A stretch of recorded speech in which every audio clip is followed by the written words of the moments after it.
Hey YouTube, good to hear from you again. I'm finally back online. Just got the car into the shed.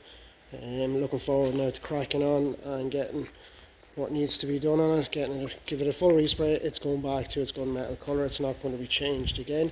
As I said to you before, it's a Spec 1, 1989. I've had the car, it must be going on 12 years now at this point. Car's running close to 600 brake, dyno tested the whole lot, so you can kind of see where the car is starting to show its age at the moment. So I just want to give it a full respray after getting a lot of parts in from Z Concept in America, who sent me all the bits I needed, which was pretty quick at sending them out to me too, so happy about that. Got it in to where I'm happy with it now. We will move it a bit more as we start to work on it. As I said, full respray. Don't really want to do much work to do it on the engine at the moment, because as I said, it's running what it's running. It's a mines prep car when it was brought in from Japan, so it is. So it's looking pretty good, so happy with it. It's got a PRFC, so it had as well.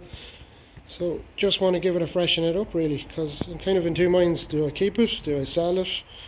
Do I go for, well, I do want an RS6, so I do. So just want your feedback on it. Would you keep it? Would you sell it?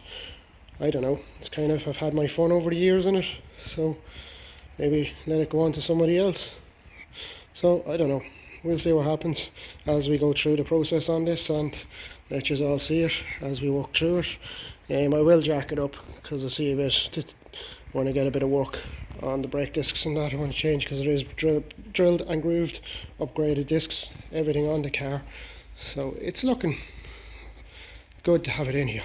So happy with it. So please give us a like and a follow, and anyone's got any comments, please, I'll try to get back to you as soon as I can. So yeah, thanks again. Bye YouTube.